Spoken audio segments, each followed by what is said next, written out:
Mały biały domek mej pamięci tkwi, a w tym białym domku, ach, przepuśćmy my.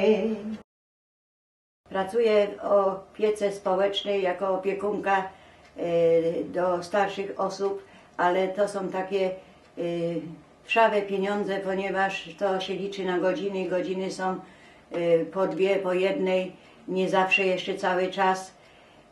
Jeden dzień idę, drugi dzień nie idę, martwię się, bo dzień za dniem leci i bez przerwy tylko myślę o tym, żeby zdobyć jakąś pracę odpowiednią do mojego wieku, ponieważ mam 69 lat. Chciałabym jeszcze pracować, bo muszę pracować, aby dorobić sobie troszkę, ale nic mi nie pasuje. Zawsze jak otrzymam jakąś dobrą pracę, to starsze panie albo umrą, albo nie dojdzie do tego i na tym się kończy. I znowu moje myślenie, i znowu moje kłopoty, zmartwienie. Dnia nie mam, aby mnie myślała, aby mnie kłopotała się, ponieważ chciałabym na starość mieć jakąś taką odpowiednią pracę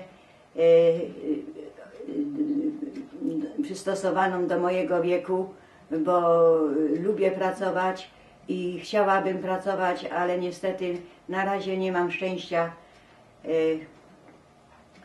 i zawsze się martwię, co mam zrobić. Dzisiaj jest 20 luty, byłam od rana szukać pracy, nie dostałam się, nic nie było, przyszłam zasmucona, zmarzłam na dworze, znowu myślę, kombinuję, co będzie dalej. Cały czas jestem w napięciu, w nerwach, myślę, jak sobie poradzę. Czasami nie mam myśli już, nie wiem co robić, co myśleć. 21 luty dzisiaj jest, 2009. Obudziłam się, bo późno szłam spać.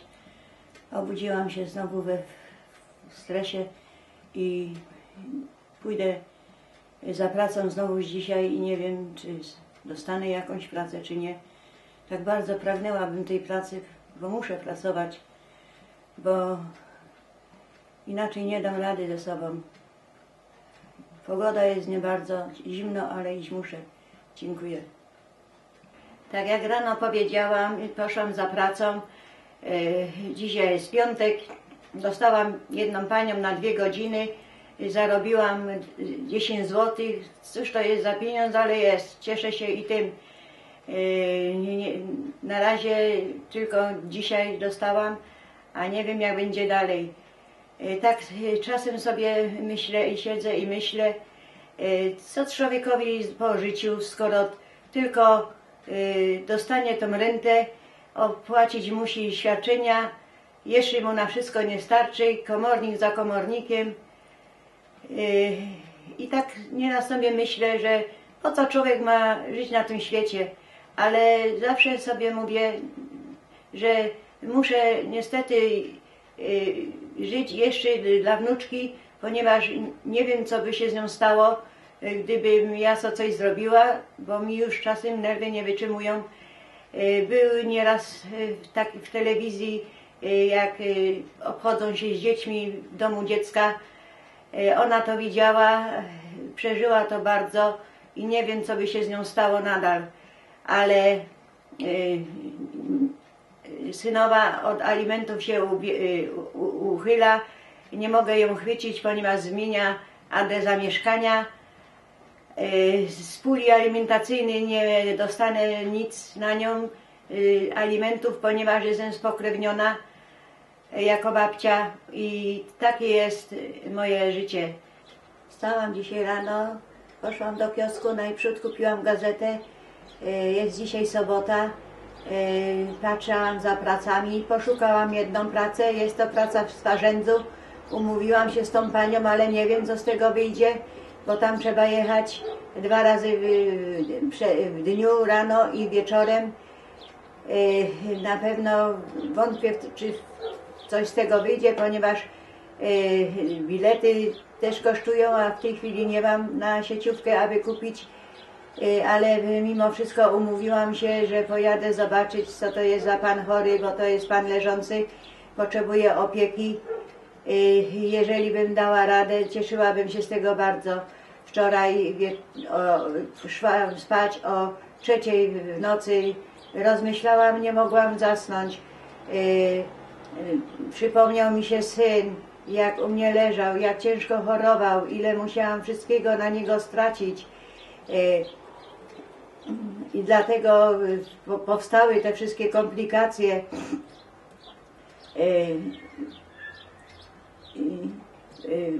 I tak natraciłam dużo pieniędzy na niego, te kredyty pobrałam, ale ratowałam go jako matka, bo każda matka będzie syna konającego i chorego wspomagać i ratować, ale nie uratowałam go. W drugie święto Bożego Narodzenia o wpół do 11 dostał krwiotok, cały był zalany krwią i skonał na moich rękach.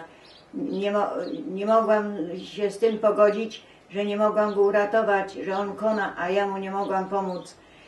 Przykre to było bardzo i każde jedne święta, które nadchodzą i Sylwestra, bo we Sylwestra był pogrzeb, smutne mam bardzo. Dzisiaj niedziela, byłam tam w Sparzędzu, jak mówiłam, że tam miałam taką pracę. Poszłam zobaczyć, ale to się nie opłaci, bo więcej bym pieniędzy straciła na bilety, bo to są podmiejskie autobusy i tylko 2 razy dziennie, raz rano godzinę i wieczorem godzinę, to jest nie do przyjęcia taka praca. Znowu martwię się, co będzie znowu jutro, czy znajdę znowu jakąś pracę. Tak chętnie chciałabym znaleźć pracę, bo muszę pracować, niestety, ale muszę pracować, ponieważ dostanę znowuż tą rentę i znowu mi na wszystko nie starczy, znowuż będę myślała, co będzie dalej. Naprawdę mi jest trudno. Chciałabym pracować, dopóki jeszcze mam siłę, a na starość chciałabym jeszcze sobie troszkę odpocząć. W poniedziałek, 2 marca, dostałam telefon z wiadomością o pracy. Pojechałam zobaczyć i dostałam 2 godziny na ulicy Długosza.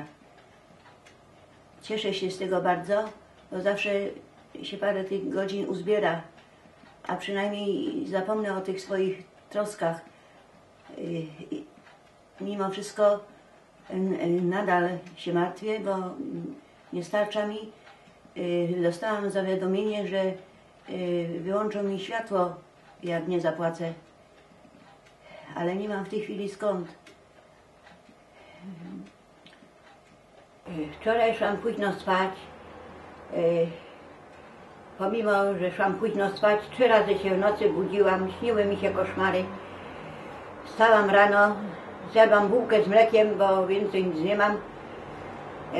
Nie idę dzisiaj za pracą, bo czekam za telefonem, jak kierowniczka zadzwoni, może będzie miała jakieś zlecenie, ale cały czas myślę, gdzie to się udać. Bez przerwy o tym myślę, gdzie się to udać, aby się dowiedzieć, gdzie można sprzedać narządy po śmierci, ale za żywota, żeby mi dali pieniądze, a po śmierci mogą mi zabrać, wyrażę zgodę. Moim marzeniem jest takim, bo wciąż myślę, co zrobię z tą wnuczką, jakby mi się coś stało, gdzie ją ulokuję, bo pierwsze jej kroki to by było odebranie do domu dziecka, a nie chcę ją tam dać. Nie pragnęłabym tego i syn mój w grobie również by nie pragnął tego, bo on kochał dzieci. Wzięłam sobie, wiem, na siebie bardzo duży obowiązek, ale teraz nie mogę sobie poradzić, ale nie chcę ją oddać. Za te pieniądze, gdyby kupili moje organy, kupiłaby mi jakieś mieszkanko, żeby ją zapewnić, żeby miała gdzie mieszkać i żeby miała dach nad głową. Chciałabym ją jak najdłużej wychować na dobrą dziewczynę i chciałabym jeszcze odpłacić, bo mam jeszcze 2 raty do spłacenia. Nie są one duże, ale jednak są. Jest to suma 1500 zł, a gdybym już to miała uregulowane, już by się wtedy tak nie martwiła, nie myślała, bo wciąż jestem na środku uspokajającym, bo nie chcę wpadnąć w tą samą depresję, kiedy kiedyś miałam po śmierci męża i tego się właśnie obawiam. I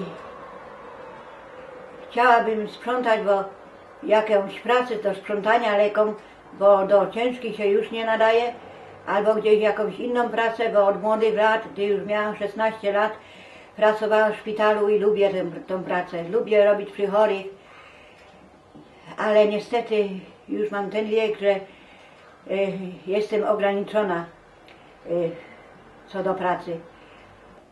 Czwartek, 5 marca.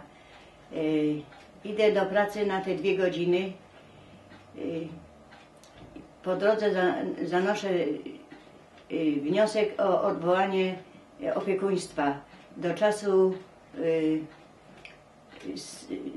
sprawy. Jak będzie sprawa, wtedy będę już wiedziała, co z dzieckiem zrobią, a na pewno wiem, co zrobią, tak jak zawsze powiedziałam. Pierwsze kroki to ją zabiorą do domu dziecka, ale niestety niech już się dzieje, co chce. Ja już mam dość tego podłego życia. Nie osiągnęłam tego, co chciałam. Nie załatwiłam żadnej sprawy z narządami, aby je sprzedać. Nie mam już żadnych szans. I po co ciągnąć dalej te podłe życie, skoro nie ma sensu. Nie mam widoków na przyszłość. Po co mam się z dnia na dzień nerwy psuć, myśleć, po nocach nie spać, a potem jak już przyjdzie sprawa i będzie zakończona, to wtedy będę wiedziała, co żyję. Być może to jest będzie ostatnia wypowiedź mojego życia, bo tak dalej już nie mogę dalej żyć i poza tym nerwy mi już nie wytrzymują i nie mam już siły na wszystko myśleć. Gdybym otrzymała jakąś odpowiednią pracę co do mojego wieku, to być może jeszcze bym przemyślała tą sprawę. Ale tak to nie wiem. Jest sobota, noc, godzina 12:30, ja jeszcze nie śpię. 7 marca. Nie mogę zasnąć, bo przypomniało mi się i rozmyślam nad tym, że kiedyś pracowałam u takiej starszej pani, opiekowałam się nią, a syn mój już wtedy chorował na tego raka i nie miałam skąd wziąć pieniędzy. Namówiłam ją, żeby wzięła mi kredyt. Ja za nią podpisałam. To jest nie w porządku, to jest tak, jakby było przestępstwo, z tym, że to była jej zgoda, ale teraz się z tym nie mogę uporać. Ostatnie pieniądze tracę na ten kredyt, żeby co zrobiłam źle, to chciałabym teraz naprawić, żeby ona nie cierpiała na tym. Cały czas rozmyślam, czemu mnie spotkało takie życie. Nie ma jak to były młode lata. Mam kłopoty ze synową, bo nie płaci alimentów na wnuczkę. Nienawidzę ją za to, co zrobiła, że nie dosyć, że tą małą, co ma 13 lat, wnuczkę, co ja ją mam, to nią się nie interesuje, to jeszcze chociaż tych starszych porzuciła również, chociaż są już dorośli, pełnoletni, ale zawsze potrzebują matki. I przez to ją nienawidzę. Czasem sobie myślę, czy jest Bóg, że jeden ma pod dostatkiem, a drugi nie ma nic i musi się męczyć i myśleć, i smutno mi jest. Siedzę i myślę.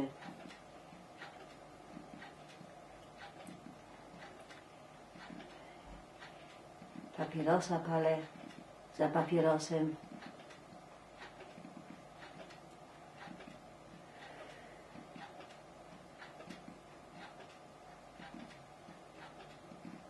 Smutno mi jest bardzo. Nie wiem, co przyniesie mi jutrzejszy dzień.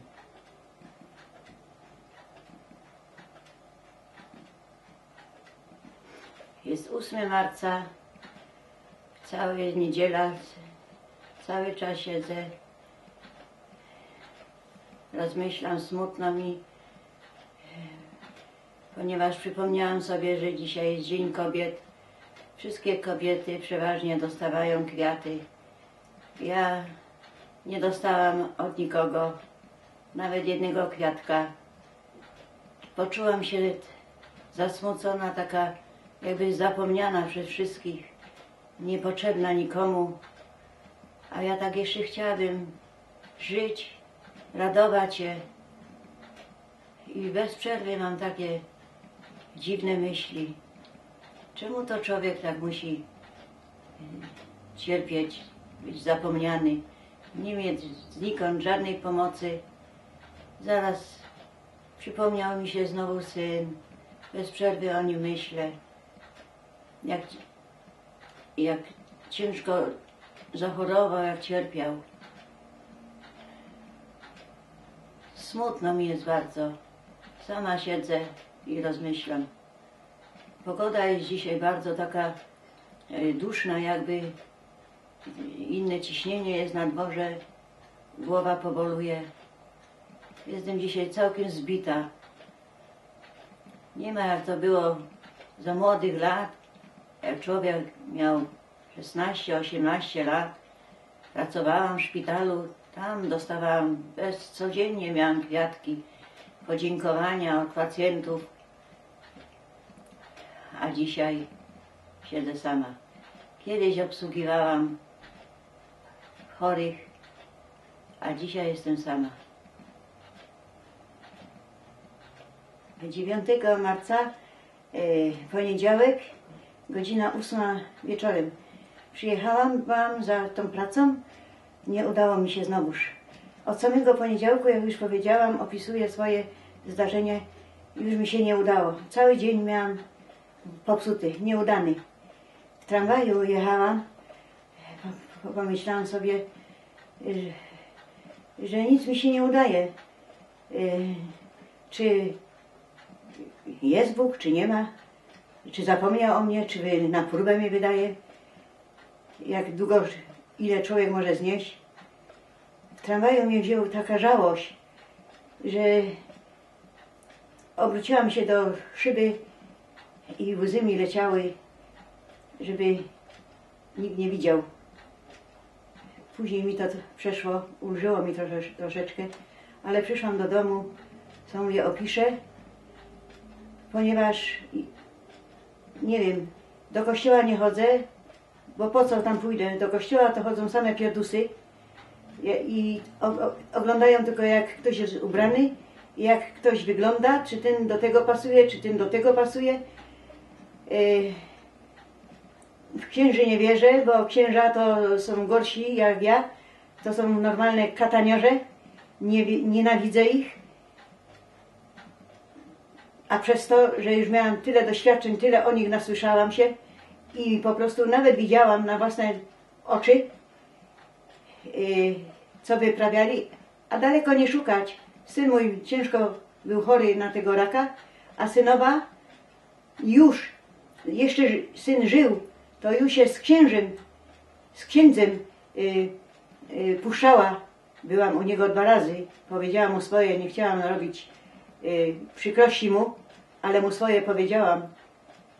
Ale niestety, niby jako ksiądz musiał się przyznać.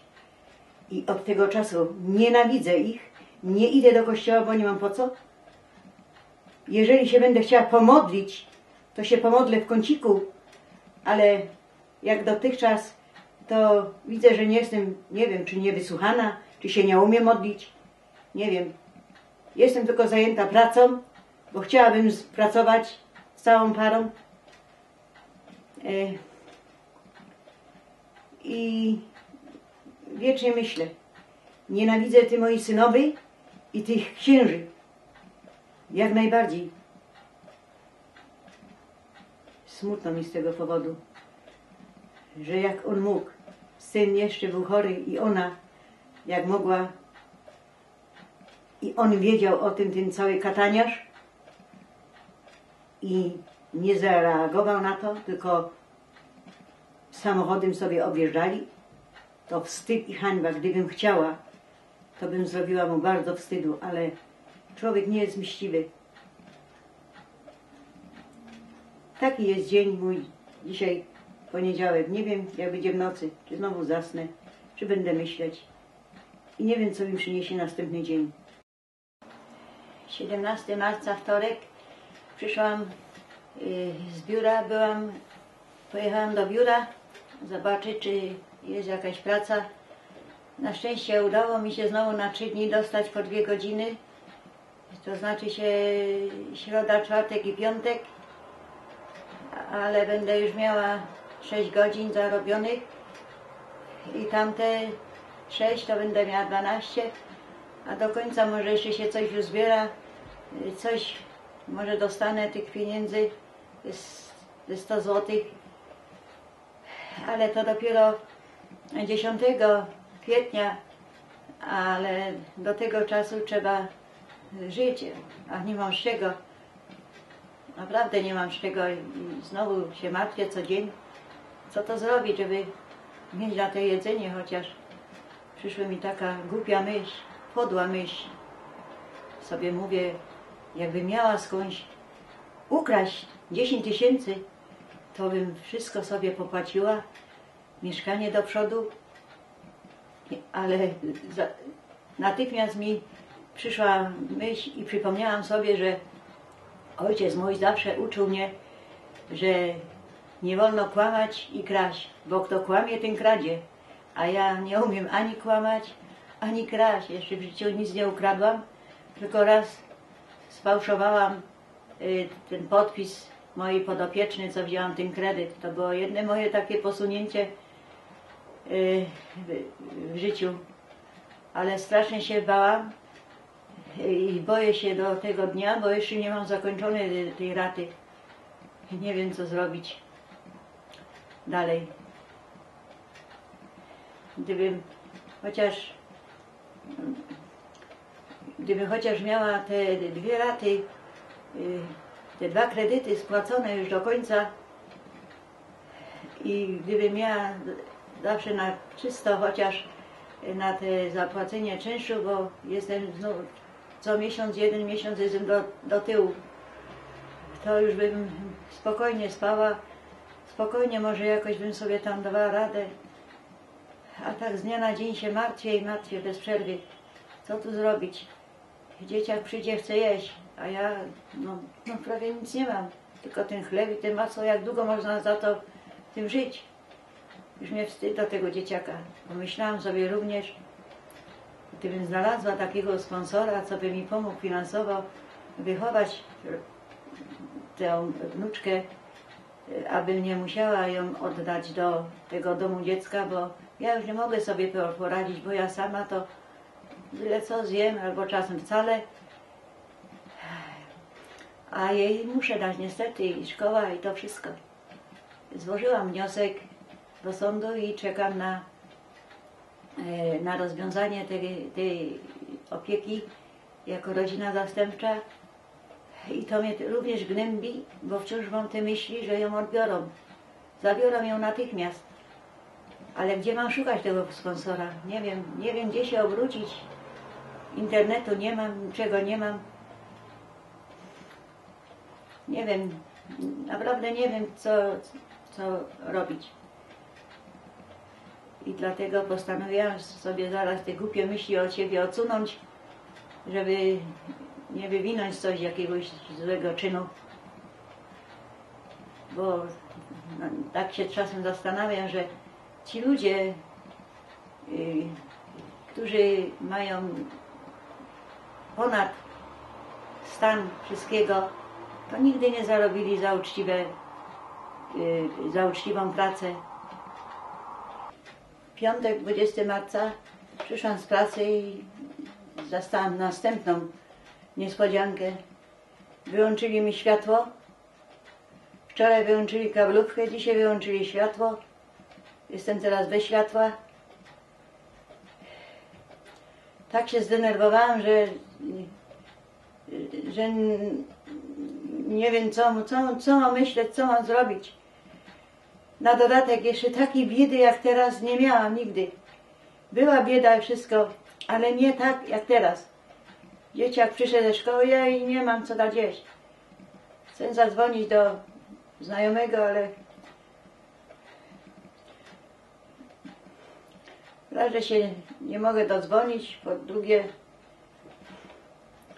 nie wiem, chciałam go poprosić, ale nie wiem, czy się dodzwonię. Po prostu nie mam, jutro sobota i niedziela, nie mamy po prostu, no nie mam po prostu co jeść. Gorzej żyję, jak teraz będę mieszkała bez tego światła, bez tego telewizora. To cyganie lepiej mieszkają i mają. Co ja mam zrobić, no biedna? Co ja mam biedna zrobić? Nie wiem, co myśleć, co robić. Czekam tylko za tą sprawą. Jak się to rozstrzygnie, no to wtedy już naprawdę już nie mogę dalej tak ciągnąć. Żeby dzisiaj człowiek nie miał nawet na jedzenie. To jest, nienawidzę tego całego świata. Nienawidzę samej siebie. Bo nie wiem, co mam zrobić, co mam począć, skąd mam wziąć. Nie mam skąd pożyczyć. Nie mam żadnej pomocy.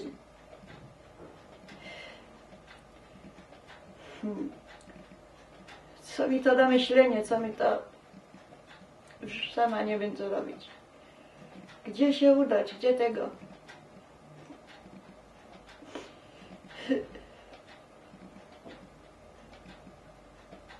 Z piątku na sobotę poszłam o 12 spać, a o 2:30 już się obudziłam. Cierpię na bezsenność, bo bez przerwy myślę. Kombinuję w jakiś sposób, ale nie mogę nic wykombinować. Obudziłam się rano już o 6 w sobotę. Wstałam, znowu myślę, patrzę, nic nie mam. Jest sobota. Dosłownie nic nie mam. Choćbym od kogoś coś pożyczyła, ale nie mogę pożyczać, bo nie będę miała z czego oddać. Jeżeli nic nie skombinuję, położę się, wezmę tabletki na spanie i będę spała, prześpię. Jeszcze takiej biedy jak teraz, to jest normalnie nędza. Dopóki się to wszystko nie zakończy, nie będę na bieżąco, to tak się za mną będzie to ciągło i z miesiąca na miesiąc, z dnia na dzień już wychodzę ze zmysłów, ale jakoś się trzymię, bo cieszę się chociaż, że mam te 2 godziny tej pracy. Jak mi w ten piątek wyłączyli to światło, to też o tym bardzo myślałam, ale że z pewnych względów muszę mieć to światło. Poprosiłam sąsiada, bo jest dobry sąsiad i sąsiadka. Wiedzą, jaką ja mam sytuację. I poprosiłam go i włączył mi jakoś na lewo to światło, bo ja światło mieć muszę, bo jeżeli chcę opisywać swoje życie, to muszę mieć to światło, ale bardzo muszę uważać, żeby wieczorem nie świecić, żeby może nie kontrolowali albo coś takiego, bo nie chcę, żeby zrobić mu kłopotu. Nie wiem nadal, co mam zrobić. A to się tak nazywa, te światło, kradzież prądu. Więc zrobiłam tą kradzież, chociaż byłam zmuszona do tego. Bo skąd mam wziąć na to światło? Nie dosyć, że mam komornika, nie dosyć, że mam kredyty, to jeszcze światło i co rusz coś nowego. Nigdy mnie nic pocieszającego nie spotka na co dzień.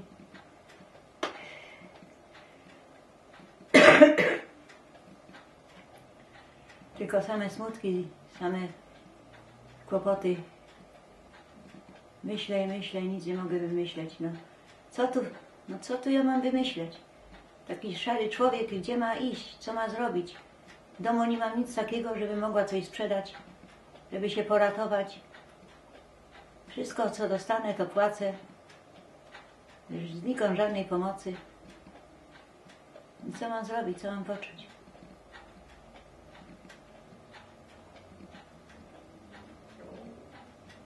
Dwudziesty 25 marzec, środa, godzina w 11:30.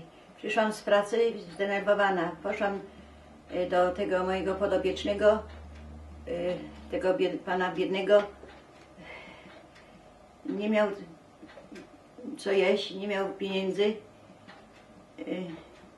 Pytam mu się, czy ma co jeść. Mówi, że nie ma.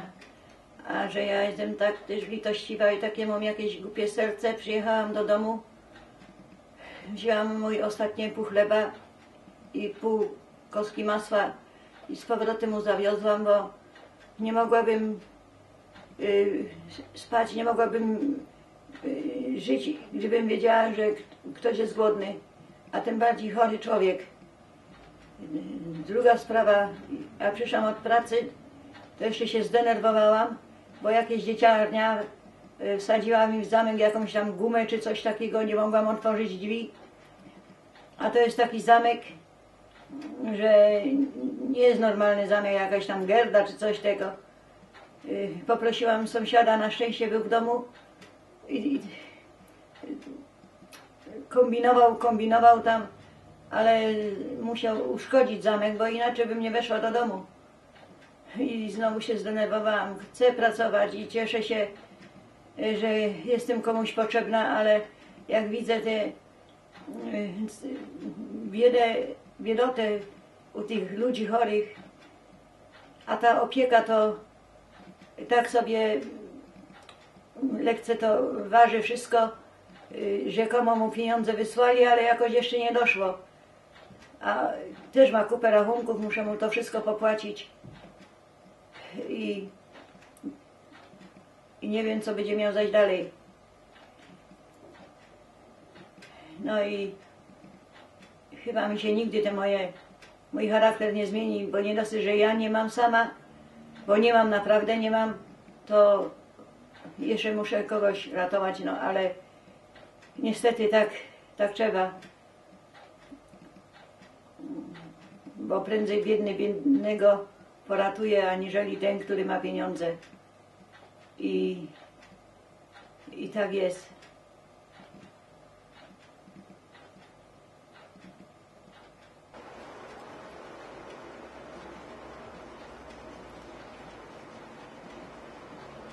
I tak cały czas myślę,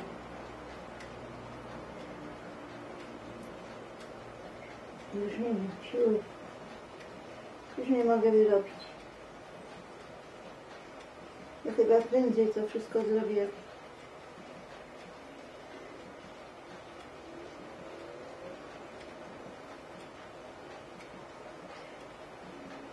Jeszcze na dodatek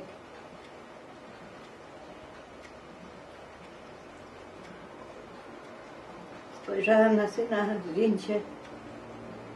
Nagle mnie opanowała taka żałość, tęsknota. Nie mogę się z tym pogodzić, że już go nie ma. Czym dłużej nie żyję, tym więcej za nim tęsknię. Wszystko mnie wewnątrz boli tu, nerwów.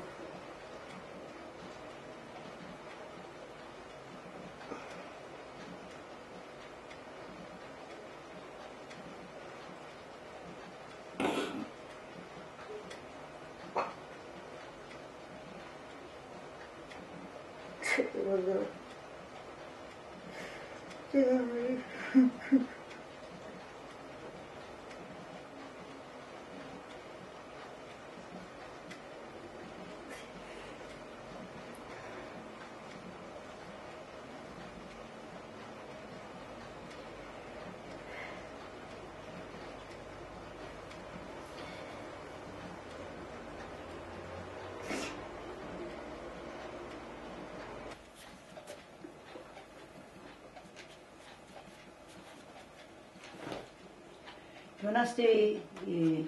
Maja, wtorek,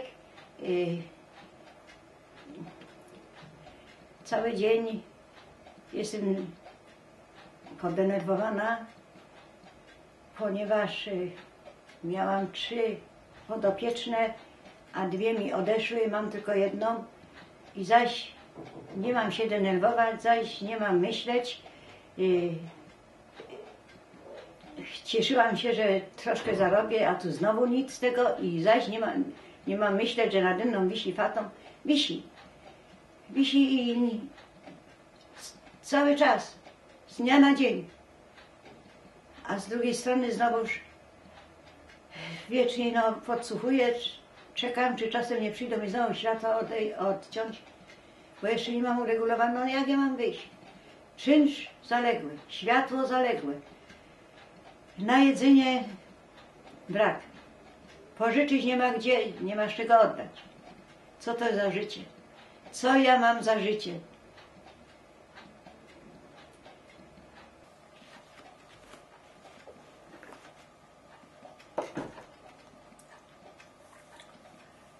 Dwunasty czerwca, godzina 12, północ. Kładę się spać. Dopiero wezmę tabletki i będę próbować zasnąć. Cały dzień dzisiaj był znowuż pod wpływem napięcia. No bo już teraz już tak jest co dzień. Byłam, chciałam gdzieś pożyczyć na te, co mi tam zadzwonili do tego banku, a nigdzie nie dało rady, nikt mi nie pożyczył, bo nikt nie ma. A poza tym nie mam tyle osób, żeby do kogoś iść. Co mam zrobić? Myślę tylko, martwić się.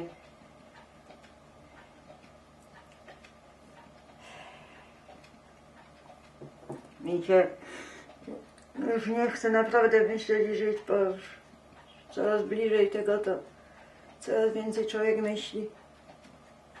Co ja mam biedna zrobić? Nic. Wziąć tabletki i spać. Jutro sobota na nowo myśleć, martwić się. Wiecznie w stresie. Idę spać, biorę tabletki, idę spać.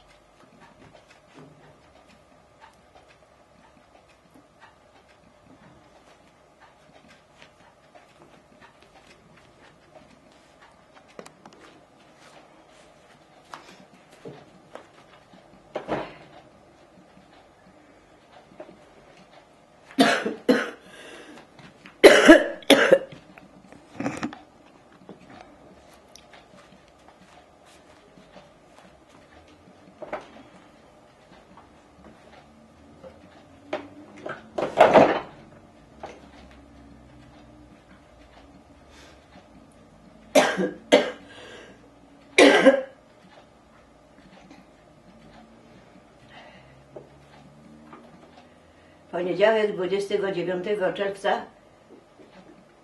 przyszłam od pracy i popiłam sobie tylko wody trochę z miodem. I tak mnie wziął kaszel, coś mi tam, nie wiem, z jednej strony tak mnie coś zaczęło giglać w tym gardle, że taki kaszel dostałam, że aż wymiotować mi się chciało. Wczoraj, to znaczy się, dzisiaj miałam, w poniedziałek miałam taką propozycję od właścicielki, od tego pana, do niego chodzę, co jest po udarze. On jest tam zaległy ze z czynszem.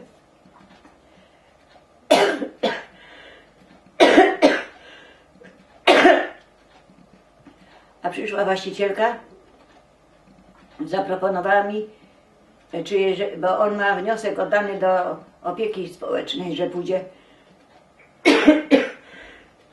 Albo to z nerwów już mi te kaszel tak chwycił, że aż mi łzy wychodzą.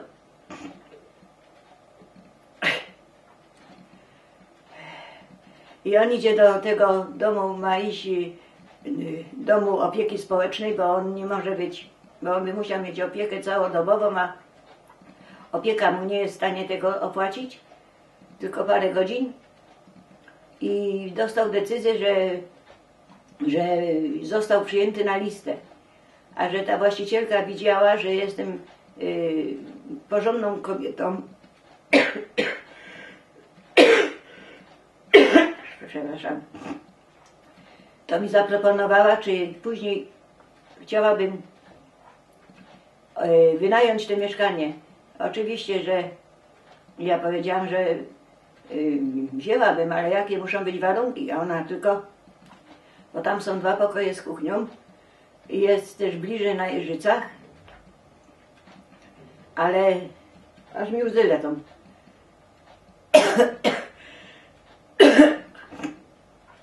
Ale to, że on jest zaległy za czynsz, tutaj mi pokazała listę, od kiedy nie płaci tego czynszu, to jest, zaraz,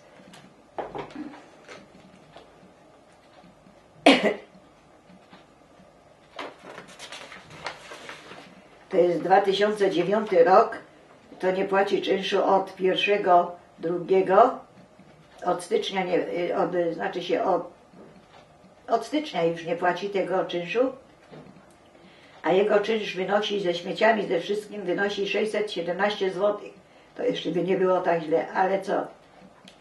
Jest taki problem, że ona by chciała, żeby raz, dwa, ten styczeń, luty, marzec, kwiecień, maj, żeby chociażby za 5 miesięcy zapłacić ten czynsz do tyłu, a potem już płacić normalnie. No, ale nie wiem, mówię, że nie wiem, co jej odpowiedzieć, bo na to nie byłam przyszykowana. A oczywiście, że szukam właśnie mieszkania.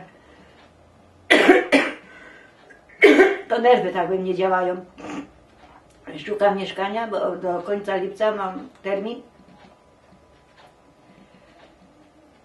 Ale mówię, że da mi odpowiedź, bo mówię, nie wiem, ja nie mam, mówię, tak gotówki, żeby i zapłacić ten parę miesięcy ten wstecz. Bo normalnie to by było od stycznia do czerwca, to by było pół roku, a ona mi chociaż 4-5 miesięcy, żeby zapłacić do tyłu. Szkoda by było takiej okazji, bo ładne jest mieszkanie, tylko wymaga troszkę remontu, oczywiście też wymaga, ale wtedy powiedziała, że później by mi się zgodzili z czynszem.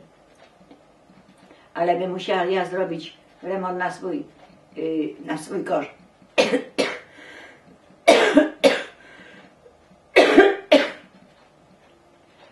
No ale ja nie mam ani na tamto, na te zaległe, ani też na remont. Jestem w ogóle bez drogi wyjścia, ale taką mi wstawiła propozycję, bo naprawdę jest ładne mieszkanie, a przydałoby mi się, ponieważ wnuczka by miała samodzielnie gdzie odrabiać lekcje. Nie mogę wytrzymać, bo tak mnie gryzie w gardle. To od nerwów, a poza tym zdenerwowałem się tym, że odebrałam rentę, jeszcze mi nie starczyło, za mało mi zabrakło. Co ja mam zrobić?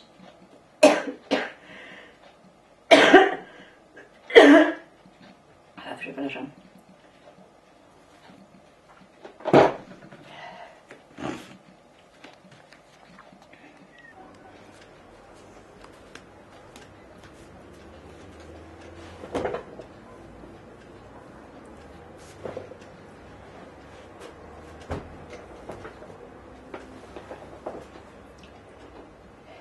niedziela, 2 sierpnia. Do południa pojechałam na cmentarz i dopiero wróciłam, jest godzina 10 po 7. Posiedziałam sobie tam, chociaż upał był i tego, ale znalazłam sobie takie miejsce w cieniu i porozmawiałam sobie ze synem, z mężem, popłakałam się, opowiedziałam moją całą sytuację, moją niedolę, co mnie spotkało, z czym się muszę uporać, a nie wiem jak. Napłakałam się, wyżaliłam się, zrobiło mi się trochę lepiej. Ale zanim pojechałam to na cmentarz, to zadzwonił do mnie ten pan Mariusz, ten właściciel, i z propozycją taką, czy coś szukam. Mówię, że szukam. A on mówi, że on ma taką jedną znajomą notariuszkę na Wildzie, na Przemysłowej, ale on jej wszystko opowiedział, ale ona ma mieszkanie, a od września by było, ale 900 zł. Ja mówię, panie Mariuszu, ja nie jestem w stanie tego opłacić. On mówi, ja wiem, mówi pani Rydleska, mówi, bo pani nie jest w stanie tego opłacić, bo przecież nie miałaby pani za co, nic by pani nie miała na życie, bo do tego jeszcze dochodzi światło i gaz. Ja mówię, no naturalnie. A on, pomyślałam sobie, jak tak się o mnie troszczy i tego, to takie mi tylko poszukał. No więc w żadnym wypadku nie przyjmę takiego czegoś, bo przecież nie jestem w stanie, nie jestem w stanie po prostu opłacić. Może tylko tyle, żeby mnie chciał się pozbyć, no ale i tak będę musiała, ale nie za taką kwotę.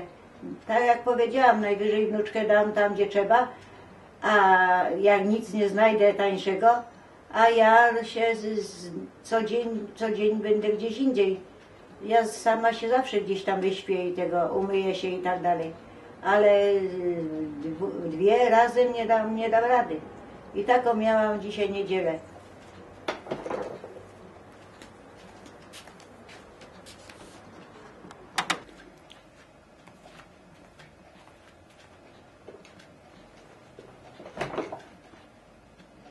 Dziesiąty sierpnia, poniedziałek. Poszłam do pracy, wstałam. Dzisiaj o 4 nad ranem już nie mogłam zasnąć. Siedziałam do 7 i poszłam do pracy. Cały czas myślę o tym mieszkaniu. Coraz więcej nadchodzi ten czas i coraz więcej wpadam w nerwy. Nie mogę się powstrzymać. Boję się normalnie tej przeprowadzki. Boję się tego właściciela. Nie wiem, jak ja z nim będę rozmawiać. Nerwy we mnie tak działają.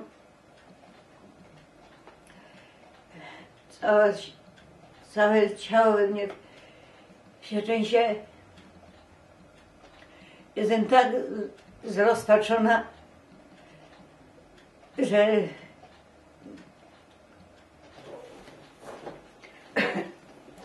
sobota, również poszłam do pracy, tylko do jednej pani, bo w sobotę do niej też chodzę, zakładam tą gorset, zrobiła mi wszystko, śniadanie, to co trzeba.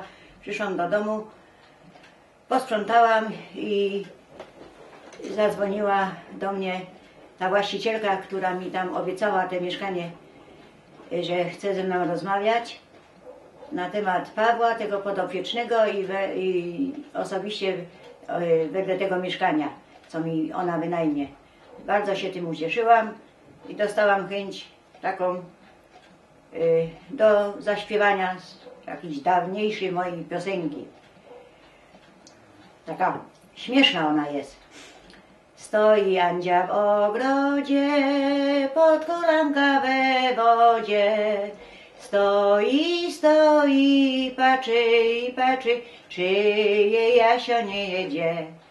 Żołnierze się kąpali i na Andzie wołali. A ty, Andziu, chodź sama, do stodoły, do siana. Cóż bym ja tam robiła, by mnie mama wybiła. A ty, mamie, tak powiedz, żeś chodziła na spowiedź. Mamunia się ucieszy, że jej córa nie grzeszy. A jej córa zgrzeszyła, całą nockę bawiła się do rana, wybawiła ułana. A cywila nie chciała, bo ułana kochała. A cywila nie chciała, bo ułana kochała. I ta pioseneczka mnie podtrzymała, przypomniały mi się młode lata i trzeba żyć dalej.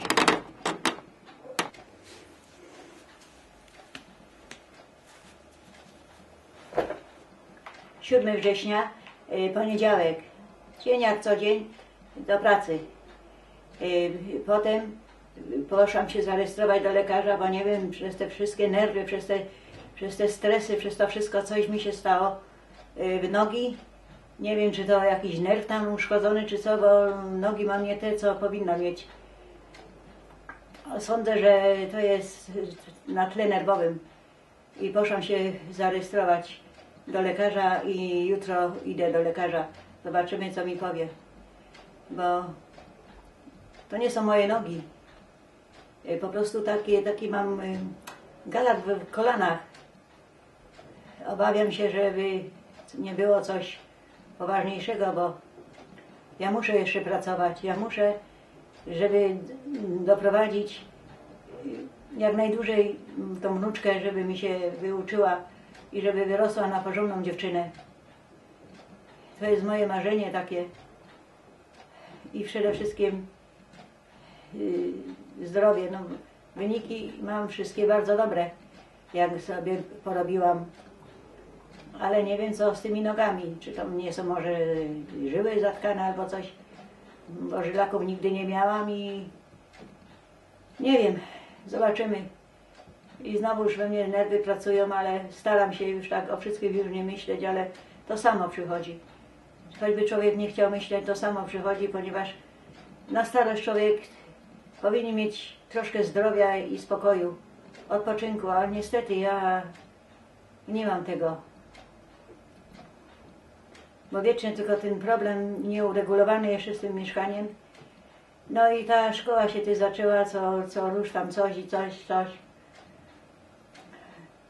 Wszystko niby szkoła za darmo, niby się uczą za darmo, ale jednak wiecznie ciągną. Nie dosyć, że tyle książek pokupiłam, te co było potrzeba i zeszyty, to wszystko, całe wyposażenie.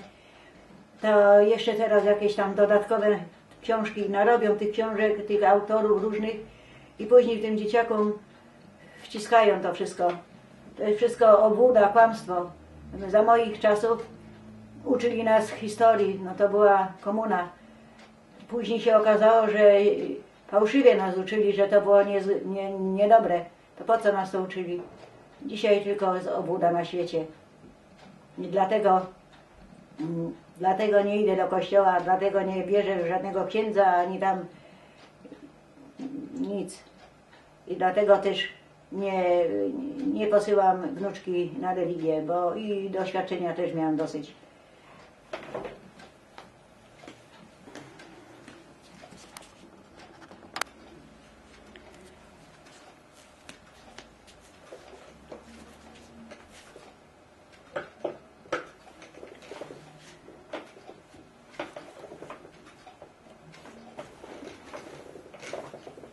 Czwartek, 1 październik.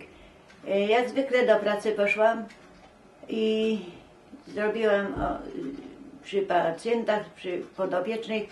Przyszłam do domu, wypiłam herbatę, zrobiłam śniadanie. Potem miałam wizytę u lekarza do kontroli. No, powiedziała, że nadal mam ćwiczyć. Zapisała mi znowu lekarstwo, ale ja tego lekarstwa nie wykupię, bo to lekarstwo jest bardzo drogie. Jest pomocne, ale bardzo drogie, ale one kosztuje 200 zł. To jestem nie w stanie kupić takiego lekarstwa. Mam takie tytanie, ale to tam nic takiego nie... Dała mi taką książkę do przeczytania o tym Parkinsonie. Jestem w szoku, ponieważ wiem, co mnie na przyszłość czeka. A gdybym miała to lekarstwo i raz na miesiąc bym mogła brać, to jest szansa powstrzymania tej choroby. Ale nie mam na to. Potem o drugiej, jak się przyjechał właściciel, rozmawiałam z nim, no w końcu musiałam już go wpuścić. Nie była przyjemna mowa. Jestem normalnie zrozpaczona.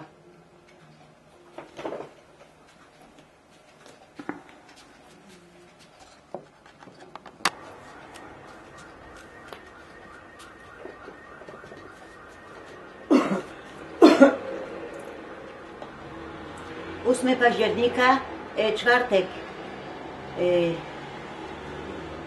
Dzień jak co dzień do pracy poszłam, bo dzisiaj byłam umówiona z tą socjalną do pana Pawła. Uzgodnione jest, że na 28 października już jedzie do Domu Opieki Społecznej, już go zawożę. No i już nie będę miała Pawła, nie będę miała już godzin. Nie wiem, czy mi tam kierowniczka z jedną, z dwie znowu poszuka, to nie mam pojęcia. A żałuję, bo nie będę miała pensji.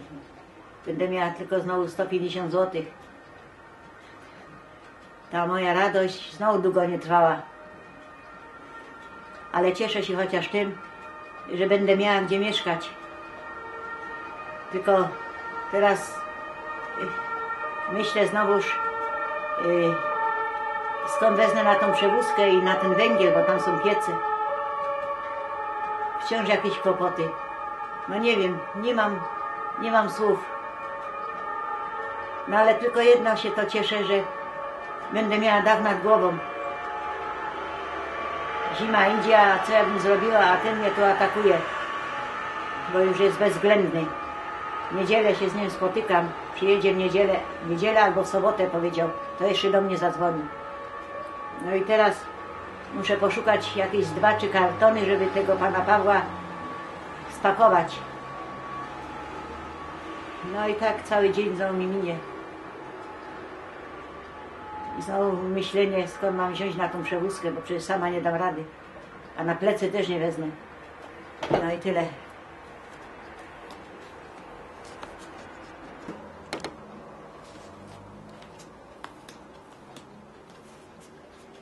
Dzisiaj 13 czwartek, jakoś byłam w pracy, przyszłam z pracy, tak sobie pomyślałam, że wciąż nie będę myślała o tym właścicielu, o tym mieszkaniu.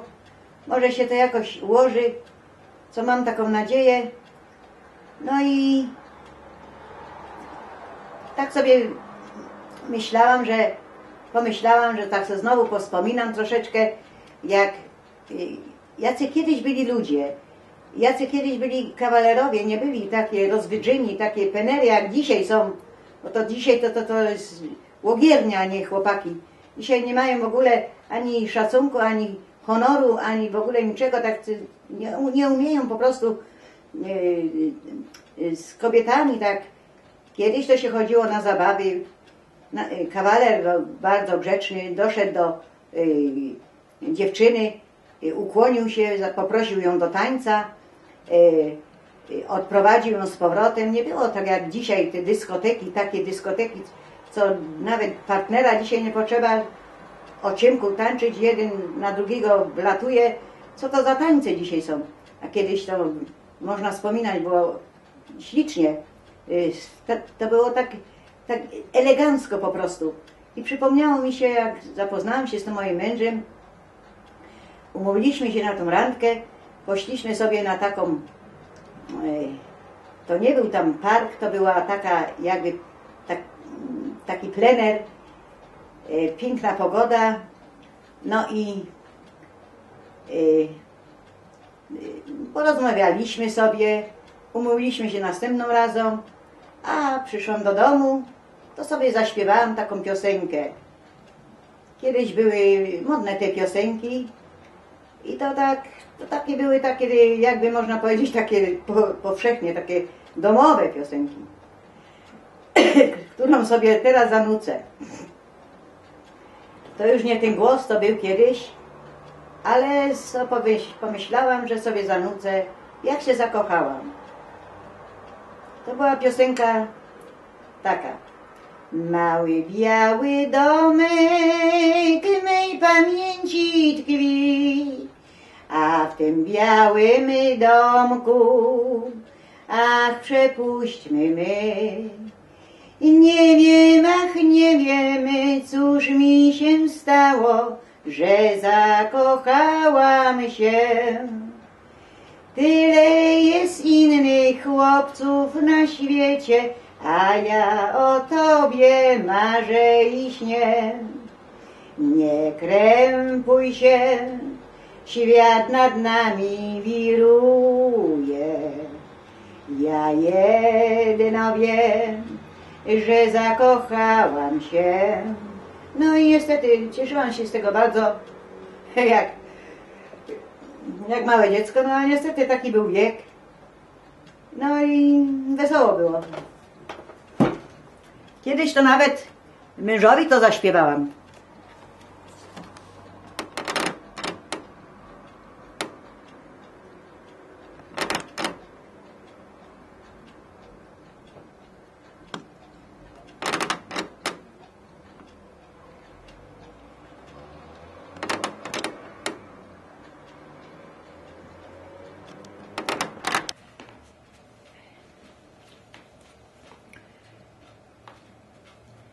Pierwszy listopada, niedziela, od rana pojechałam na cmentarz, bo zaś takie korki, długo się jedzie, a pojechałam wcześniej, bo później powyciągałam wszystko z tych worków, z tej przeprowadzki, bałagan taki, że jeszcze takiej niedzieli, takich wszystkich świętych nigdy nie miałam, tych ludzi zmarłych, ale pojechałam do syna i do męża, pojechałam, pogadałam sobie z nimi cały dzień płakałam. Tak mnie taka żałość mnie wzięła, że taki los mam. To małą ulokowałam do koleżanki na parę dni, bo przecież w takim bałaganie, gdzie ona tu miała spać, gdzie to nie są warunki mieszkaniowe. Ja jeszcze będę patrzała w gazetę, jeszcze będę coś robiła, bo ja się wykończę, a poza tym boję się, że nie dam rady zapłacić, bo to jest strasznie drogo, tu węgiel, to wszystko. I tak mi ta niedziela, ten 1 listopad minął.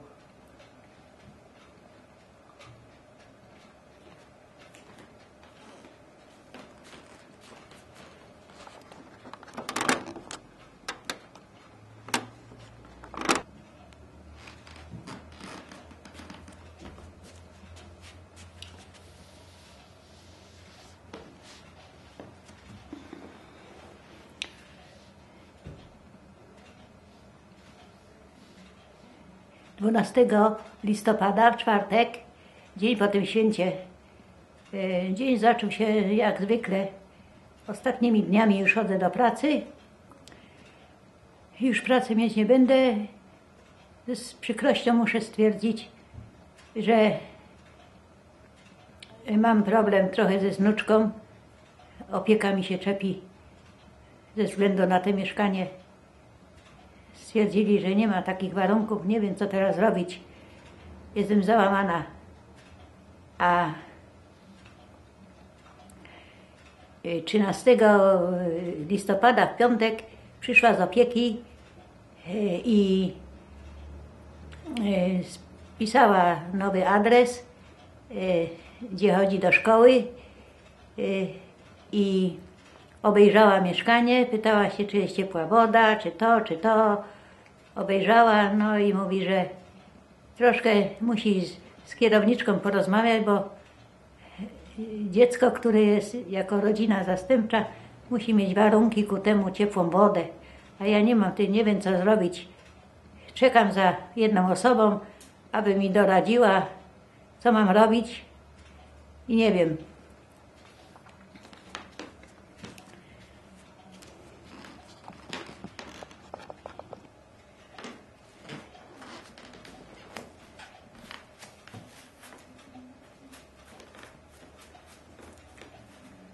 Sobota, 5 grudnia. Wstałam rano, trochę posprzątałam, poszłam do składu kupić chleb, smarowanie i przyszłam i się przebrałam i zabrałam się znowuż do robienia pokoju. Zrobiłam już jedną ścianę, wyszlifowałam, czy jak się, nie, no tym gipsem tam zrobiłam, wygładziłam te dziury, to wszystko i jedną ścianę już mam, bo tak się spieszę, żeby do tego końca roku zrobić, ale sama to najgorzej będzie mi z tym sufitem, ale jakoś tam sobie poradzę, bo wejdę na drabinę i wezmę na takim kiju i jakoś to tam zrobię, bo zależy mi na czasie, bo i tak mi minął dzień sobota.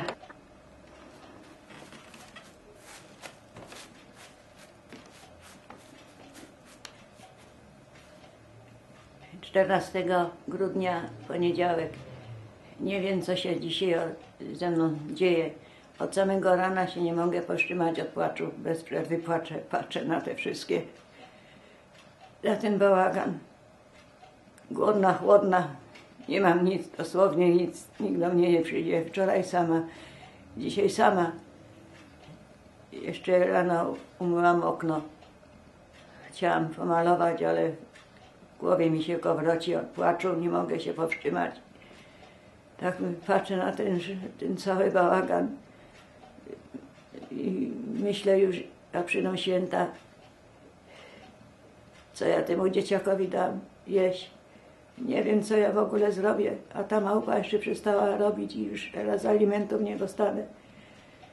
I wiecznie coś na mnie spaduje. Tak muszę się wciąż każdemu o coś prosić, a nie mam już gdzie się prosić. Tak bardzo bym chciała być na starość szczęśliwa, żebym jeszcze chociaż trochę była szczęśliwa.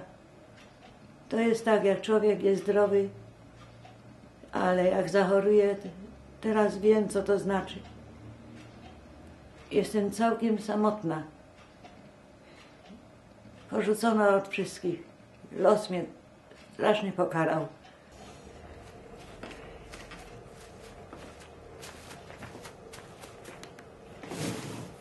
- 16 grudzień, środa. Znowuż obudziłam się już od godzinie 4 rano. Nie mogłam zasnąć, bo śnią mi się bez przerwy te wszystkie wydatki, te kłopoty. Chciałabym tak jeszcze popracować troszkę, ale nie mogę. Ćwiczę jak tylko mogę, ale zamiast lepiej to czuję, że nie jest lepiej. No i dzisiaj jest środa. Zadzwoniłam do tego sąsiada, pożyczy mi 200 zł i dokończę tą podłogę i ten pokój i pomału się będę wprowadzać, chociaż będę miała biednie, nędznie, ale chociaż czysto. Spać po nocach nie mogę. Późno, nie dosyć, że późno idę spać, 12, to jeszcze się w nocy budzę i bardzo rychło. Już nie wiem, co mam robić. Jestem normalnie załamana, załamana.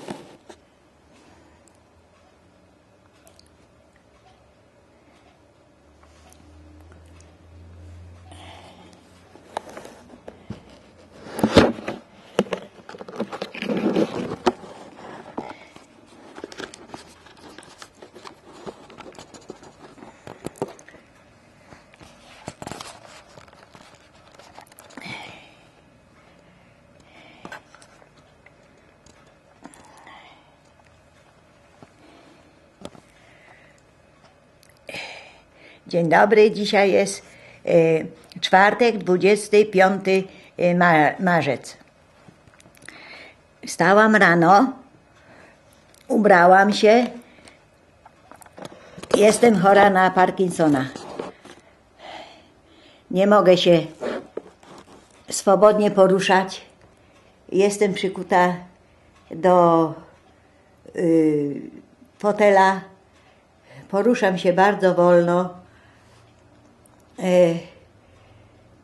Bardzo powoli się ubieram.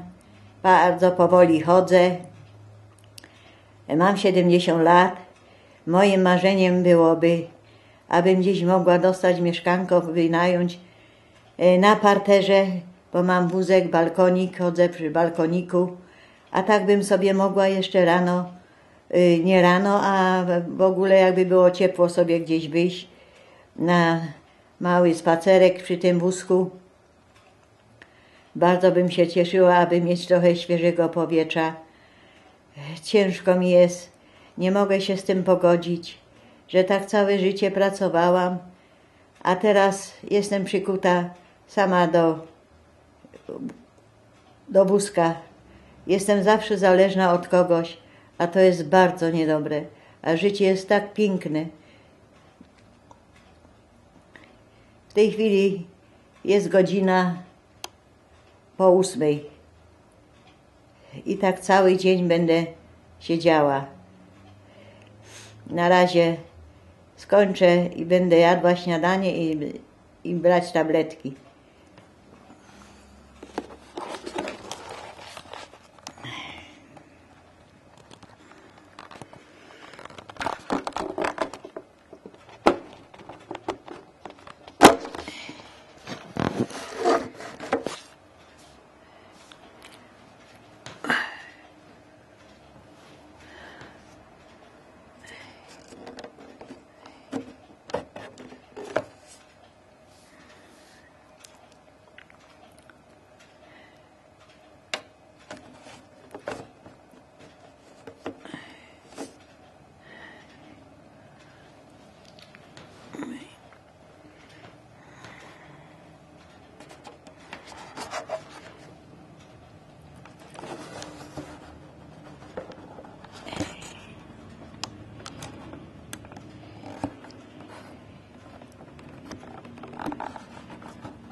Cóż, dzisiaj jest środa, ostatni dzień marca, 31. Jak zwykle mój dzień zaczyna się od wstania, wzięcia tabletek i potem siedzę i myślę, pomału się ubieram i cały dzień rozmyślam, jak to spędzę dzisiejszy dzień.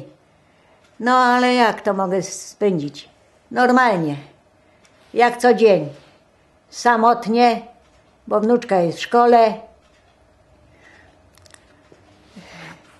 Posiedzę troszkę, wezmę sobie troszkę krzyżówkę. Dzisiaj był taki możliwy dzień. Doszłam do okna, troszkę popatrzyłam troszkę w oknie i postanowiłam znowu coś powiedzieć w dzisiejszym dniu.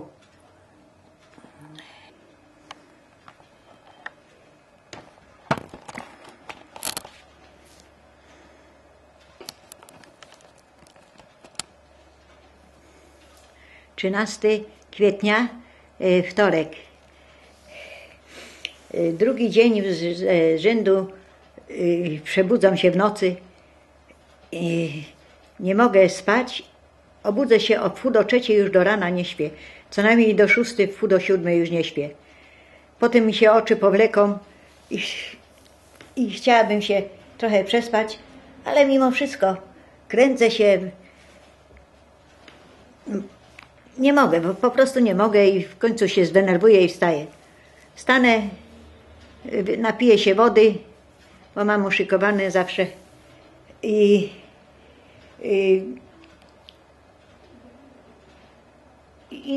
co? Nic więcej nie robię. Czekam. Dzisiaj zrobiłam telewizor, bo o 10 mieli przewozić tą Kaczyńską, tą prezydentową i mówię, popatrzę sobie. Jest to bardzo wzruszające, chociaż nie znam tych ludzi, bo też nigdy nie głosowałam, nie byłam na wyborach i nie znam ich, ale mimo wszystko to są ludzie, którzy żyli i w pewnym momencie od razu już ich nie ma. To może spotkać każdego z nas.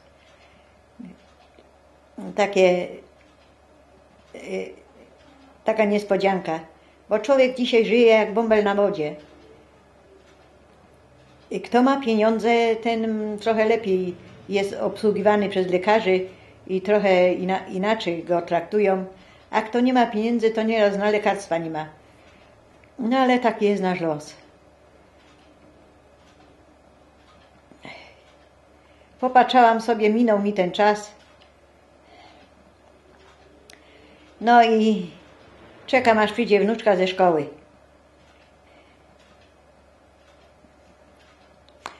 Ludzie mówią i w tym jak się wypowiadają, że ona była bardzo dobrą, podobno kobietą, uczciwą, pomagała drugim, że tylko liczyło się u niej dzieci i liczyło się u niej tylko pomoc. Taka była dobroduszna, sobie nie wnosiła, co ja też tego nie lubię. Była sobą, mimo wszystko, że była prezydentową, ale była sobą. I takich ludzi ja lubię. Nie lubię ludzi okłamanych, nie lubię ludzi, co mają manię wielkości. Lubię prostych ludzi i prawdomównych. Jak przyjdzie wnuczka, to zrobimy sobie tam coś na obiad, a w dalszym ciągu nie otrzymuję jeszcze alimentów. Jest mi to bardzo trudno, bo to jednak 3. miesiąc już nie otrzymuję, a to jest dużo dla mnie. No i cały czas tylko myślę o tym, czy uda mi się gdzieś i czy mi się poszczęści gdzieś wynająć mniejsze mieszkanie na tym parterze. Tak tego pragnę. Pragnę tylko tego dla siebie na te parę lat, czy tam nie wiadomo ile człowiek będzie żył, ale najwięcej pragnę też, żeby później miała dach nad głową wnuczka, bo nie wiadomo jaki los ją spotka. No i dzień minął.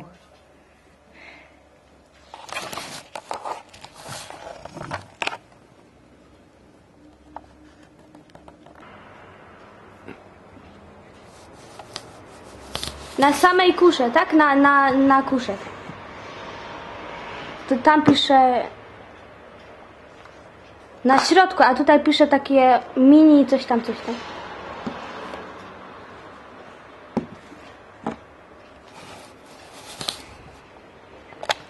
Aha, a nacisnąć? Na to... O, tak, odtala się, no.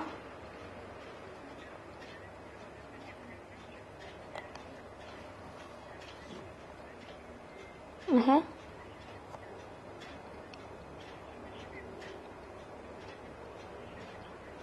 Aha, dobra, to tam babci tą kamerę i babcia weź kamerę i zobacz, czy ty się dobrze widzisz.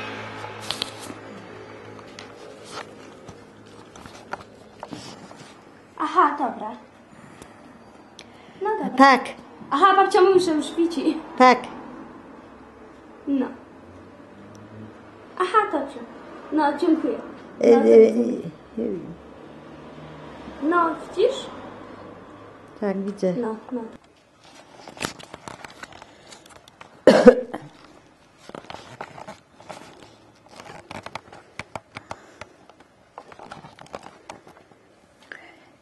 Niedziela, 25 kwiecień.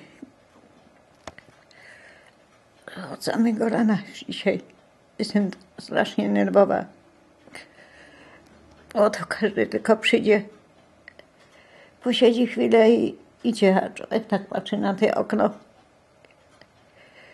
Zaś sam siedzi. Tyle czasu, że ja siedzę sam. Jeszcze raz nawet mieszkania nie szukam, bo raczej nie będę miała na wpłatę. Całą niedzielę dzisiaj mam opłakaną.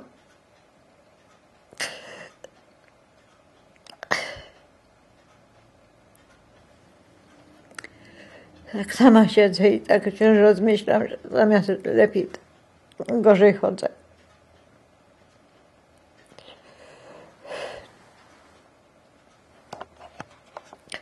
Całą niedzielę dzisiaj nie mam w ogóle myśli.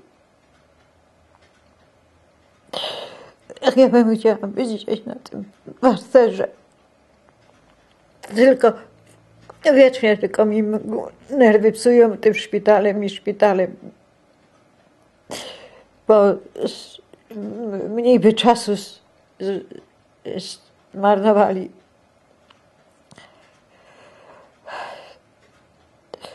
Dlaczego ja takiej starości się doczekałam?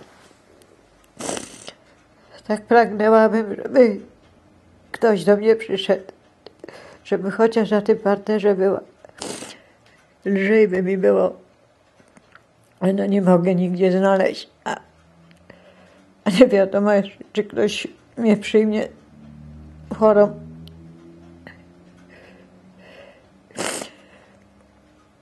Od 6 godziny rano już siedzę na tym fotelu. I to jest takie moje życie.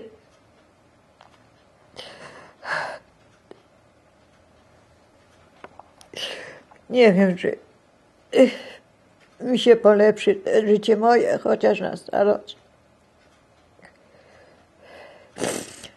Przyszła, zrobiła jedzenie. Szybko i poszła. I nikogo to nie obchodzi, że człowiek tak siedzi już pół roku w tym domu. Dzień za dniem.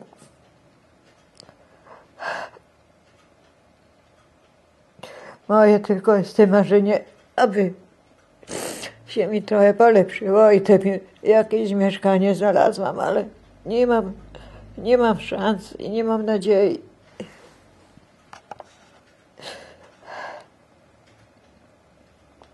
Taka jak ja byłam, żywotna.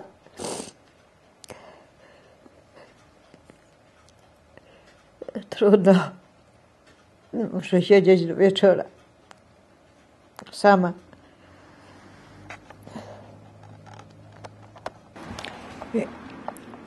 7 czerwca, poniedziałek. Jak zwykle, od rana znowu wstałam, Lucynka mi pomogła, zrobiła mi kawy. No i zaś tak cały czas, cały dzień siedzę na tym fotelu, bez ruchu. A tak nie mogę. Musiałabym mieć rehabilitanta. Mam już mętlik w głowie. Nie wiem, co mam robić. Są sprzeczki, czy mnie nie zabiorą. Jak już kiedyś wspominałam, nie bardzo chciałam iść, ale teraz już całkowicie nie wiem, co robić. Jest w tej chwili godzina 20 po 7, a ja jeszcze siedzę na tym fotelu aż do wieczora i tak czekam, aż ktoś przyjdzie i umyje mnie i położy do łóżka. I tak co dzień. Ja już naprawdę na mięśnie nie mogę wytrzymać. Lucynka mi bardzo dużo pomaga. Przyjdzie ze szkoły, zaraz weźmie się za obiad. Bardzo dużo mi pomaga. Żeby nie ona, to nie wiem naprawdę, co bym zrobiła. I to do wieczora. I takie jest moje życie na starość. Na razie.